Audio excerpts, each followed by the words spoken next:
पूजा और विजय एक ही कॉलेज में पढ़ते थे दिल्ली में। वे दोनों कॉमन फ्रेंड थे। उनकी मुलाकात कभी कभी होती थी और कभी कभी उनका पूरा ग्रुप उन लोगों के साथ में घूमते फिरते खाते पीते रहते थे। पर पूजा और विजय की नजदीकी और बढ़ने लगी। देखते देखते उनको एक दूसरे से प्यार हो गया और अब वह दोनों साथ में वक्त बिताने लगे और खाते भी साथ में, घूमते भी साथ में, मूवी देखने जाते साथ में, पढ़ना, वह हर चीज एक साथ ही करते थे। अब उन दोनों में बहुत गहरा प्यार हो गया था। अब वह एक दूसरे के बिना नहीं रह सकते थे। देखते देखते कॉलेज खत्म हो गया और उनका मिलना भी कम हो गया और वह दोनों अपने अपने घर चले आए। अब दोनों में फोन से बात होने लगी।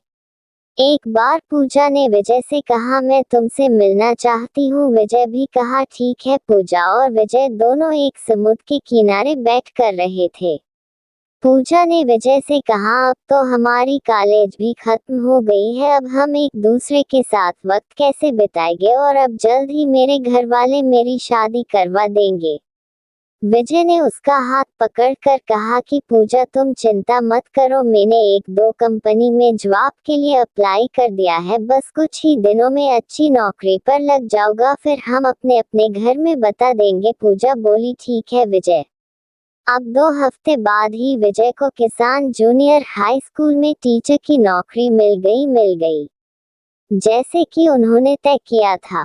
उन्होंने अपने अपने घर बता दिया, विजय भी बता दिया और पूजा भी बता दिया। शादी करने के लिए विजय की माँ तो मान गई, पर उसके पिताजी नहीं मान रहे थे। और यहाँ पूजा के घर वालों ने तो साफ साफ इनकार कर दिया था कि विजय से तुम्हारी नहीं शादी होगी, क्योंकि विजय दूसरे कास्ट जाति का था।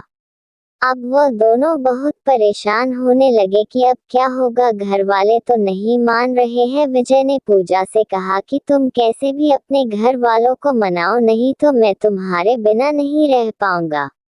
अब बहुत दिन हो गए थे, दोनों का एक दूसरे से बात करना भी कम हो गया था, क्योंकि पूजा के घर वालों ने उसका फोन ले लिया था और उसके लिए दूसरा रिश्ता ढूंढ रहे थे। पूजा कभी कभी अपनी सहेली के घर जाती तो तभी विजय को फोन कर पाती थी और बस हमेशा यही कहती थी कि विजय, तुम कुछ जल्दी करो, नहीं तो हमारे घर वाले हमारी शादी किसी और से करवा देंगे। विजय, मैं तुम्हारे बिना नहीं रह पाऊंगी। विजय भी उसे हमेशा विश्वास देता था, पर उसे भी नहीं समझ में आ रहा था कि वह क्या करे। विजय सोचते सोचते वक्त बीतते जा रहा था। पूजा और विजय दोनों बहुत परेशान रहते थे। विजय घर पर न कुछ खाता था, न किसी से बातचीत करता था, बस पूरा दिन शांत शांत रहता था, क्योंकि पूजा से बात होना भी बंद हो गया था। मोबाइल उसके घर वाले ले लिए थे। ये देखकर उसकी माँ से रहा नहीं गया और उसने अपने पति को समझाया कि मुझे मेरे बेटे के ही खुशी में खुशी है और अब अगर उसकी शादी होगी तो पूजा से ही होगी। आप कल ही उसके घर जाके उसके माँ बाप से बात करो। अगले दिन विजय के पापा पूजा के घर गए और पूजा के माँ बाप से बातचीत की और उन्हें समझाया कि हमारे बच्चों की खुशी में ही हमारी खुशी होगी। मेरा बेटा एक अच्छी सरकारी नौकरी करता है और उसकी तनख्वाह भी अच्छी है, वह आपकी बेटी को हमेशा खुश रखेगा।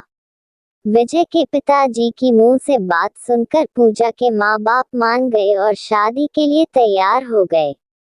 और विजय और पूजा की शादी बहुत धूमधाम से हुई। दोनों बहुत खुश थे। वह अपने हनीमून के लिए शिमला और गोवा गए। हनीमून से लौटते ही विजय अपने काम में लग गया। दोनों की जिंदगी हंसी खुशी से बीत रही थी, तभी उनकी जिंदगी में एक मोड़ आया। उनकी शादी को अब 2 साल होने वाले थे, पर उन्हें अब तक कोई बच्चा नहीं हुआ था। घर वाले, रिश्तेदार, सब लोग पूजा को हमेशा यही सवाल पूछते थे कि खुशखबरी कब दे रही हो, पर वह हमेशा मुस्कुराकर बात टाल देती थी। पूजा और विजय भी बच्चा चाहते थे, पर उन्हें हो नहीं रहा था। बहुत डॉक्टरों को दिखाया, सब टेस्ट भी करवाए, लेकिन कुछ सही था। पूजा की सास उससे बाबा के पास भी ले गई, पर वहां भी सिर्फ निराशा होकर आई। पूजा बहुत परेशान थी। उससे यही चिंता सताए जा रही थी कि वह कभी मां नहीं बन पाएगी। 4 साल बीत गए पर उन्हें अब तक कोई बच्चा नहीं हुआ। एक दिन विजय सोया था तो उसकी माँ उससे चिल्लाने लगी कि तूने अपनी मर्जी से शादी की, अब देख रहा है ना कोई बच्चा भी हुआ, अब हमारा वंश आगे कौन बढ़ेगा। लोगों के ताने सुन सुनकर मेरे कान पक गए हैं, आखिर हमें भी इच्छा होती है कि अपने पोते पोतियों को देखे। ये सब पूजा भी सुन रही थी। विजय ने अपनी माँ को समझाया कि जरूरी नहीं कि आपकी बहू में ही कुछ कमी हो, मुझ में भी तो हो सकती है, आप शांत हो जाइए। जैसे तैसे उसने अपनी माँ को चुप करवाया और अपने रूम में चले गया जहाँ पूजा रो रही थी। विजय उसके पास गया और उससे गले लगा कर कहने लगा कि तुम चिंता मत करो, सब ठीक होगा, मैं हूं ना तुम्हारे साथ में, तुम्हारा साथ कभी नहीं छोड़ूंगा। और माँ की बात का बुरा मत मानो, वो ऐसे ही कहती है, गुस्से में जाने दो, खाना लगा दो, हम साथ में खाते हैं। पूजा थोड़ा शांत हुई और खाना लेकर आई। दोनों ने साथ में खाना खाया और सोने लगे। पूरी रात पूजा यही सोचती रही कि कैसी औरत हूँ मैं जो अपने पति को बच्चा भी नहीं दे पा रही हूँ, अपना वंश को आगे नहीं बढ़ा पा रही हूँ, कितनी बदनसीब हूँ मैं। वह पूरी रात नहीं सोए और बस रोए जा रही थी। सुबह हुई, सब अपने अपने काम में लग गए। विजय भी खाना खाया और निकल गया। पूजा भी अपना काम करने लगी पर उसके दिमाग में वही रात वाली बात चल रही थी। पूरा दिन यही सोचती रही। रात को जब विनय घर आया तो पूजा ने उससे खाना दिया और वह दोनों अपने कमरे में सोने की तैयारी कर रहे थे कि तब अचानक पूजा ने विजय से कहा कि क्यों ना हम एक बच्चा गोद ले ले, अब हमें तो बच्चा नहीं हो रहा, क्यों ना हम किसी बच्चे को गोद ले और उससे माँ बाप का सुख दे और हमें भी बच्चे का सुख मिल जाएगा। विनय ये बात सुनकर बहुत खुश हुआ। वह दोनों दूसरे ही दिन एक दत्तक ग्रहण संस्था गए और वहां पूरी बात बताई। दत्तक ग्रहण संस्था वालों ने कहा कि आप एक फॉर्म भर दीजिए, जैसे जैसे ही सब जांच पड़ताल हो जाएगी आपको फोन आ जाएगा। उन्होंने फॉर्म भरा और एक आशा के साथ घर लौटे कि शायद अब उनकी परेशानी दूर हो जाएगी। 6 महीने हो गए, उनको कॉल नहीं आया। विजय जब भी वहां जाता वह लोग उससे एक ही जवाब देते कि कॉल आ जाएगा, पर इंतजार की घड़ियां बढ़ती जा रही थी। अब पूजा हिम्मत हार चुकी थी, वो पूरी तरह से टूट चुकी थी। विजय भी आखिर कितना उसको समझा पाता, दोनों थक चुके थे। उन्हें अभी कोई उम्मीद ही नहीं रही थी कि वह कभी माँ बाप बन पाएंगे।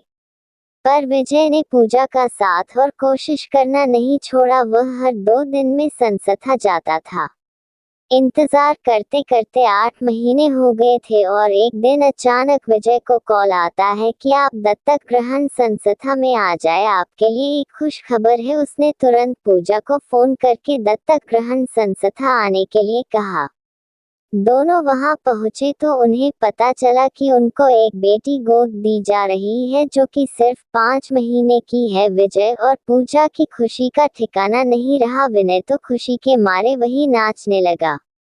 वह दोनों उस बच्ची को लेकर घर आए। विजय की मां ने उनका पूजा की थाली से स्वागत किया। उन्होंने उसका नाम किरण रखा, जैसे वह उनकी जिंदगी में आशा की किरण हो। सचमुच वह लड़की आशा की ही किरण थी।